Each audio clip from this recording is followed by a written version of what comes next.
adalah pedoman atau aturan dalam menulis bahasa Indonesia dengan benar. Fungsinya adalah untuk membuat tulisan kita menjadi lebih baku, jelas, seragam, dan mudah dipahami oleh pembaca.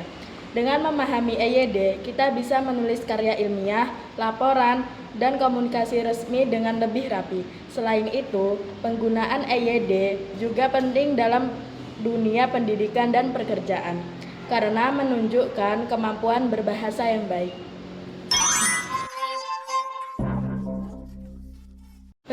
Bagian pertama yang akan kita bahas adalah pengguna huruf kapital. Huruf kapital merupakan huruf besar yang digunakan dalam kondisi tertentu sesuai aturan EYD. Ada beberapa penggunaan huruf kapital yang perlu kita ketahui. Huruf kapital digunakan di awal kalimat. Contoh, hari ini kami belajar bahasa Indonesia. 2. Digunakan untuk menulis nama orang. Contoh, Aulia pergi bersama Rina. 3. Digunakan untuk nama tempat seperti kota atau negara. Contoh, Budi tinggal di Surabaya, saya lahir di Indonesia. 4. Untuk nama hari, bulan, dan peristiwa tertentu. Contoh, dia datang pada hari Jumat, ulang tahun saya jatuh pada bulan Oktober. 5. Huruf kapital juga dipakai untuk gelar kehormatan, jabatan, atau pangkat jika diikuti nama orang. Contoh, Presiden Jokowi atau Dr. Sinta.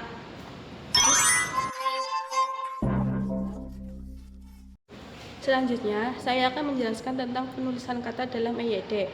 Ada 3 aturan utama yang sering dipakai dalam kehidupan sehari-hari. Pertama, kata di, ke, dan dari ditulis terpisah jika menunjukkan tempat atau arah. Contohnya, di sekolah, ke ruang kelas, dari pasar.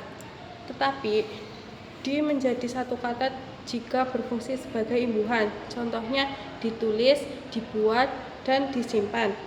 Kedua, kata ulang ditulis menggunakan tanda hubung, contohnya rumah-rumah, buku-buku, dan anak-anak. Ketiga, kata gabungan atau frasa ditulis terpisah, contohnya tanggung jawab, kerjasama, dan rumah sakit. Selain itu, penulisan kata serapan dari bahasa asing juga mengikuti kaidah EYD agar lebih sesuai dengan pelafalan bahasa Indonesia. Contohnya televisi, aktivitas, dan universitas.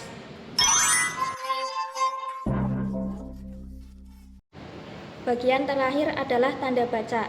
Tanda baca dipakai untuk memperjelas makna kalimat dan memberikan jeda atau intonasi saat membaca.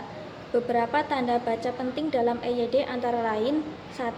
Titik digunakan untuk mengakhiri kalimat pertanyaan. Contoh, kami sedang belajar EYD.